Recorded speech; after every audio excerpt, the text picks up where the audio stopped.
మెరుపు రేఖ ఎంతగా నన్ను ఎవ్వరు కమ్ముకోలేదు నీలా ఇలాగా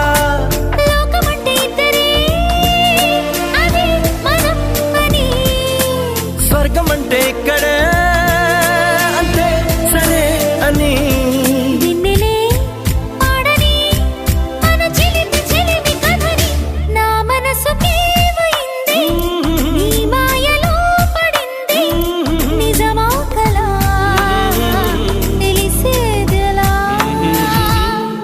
మన ఇద్దరికి తెలియంది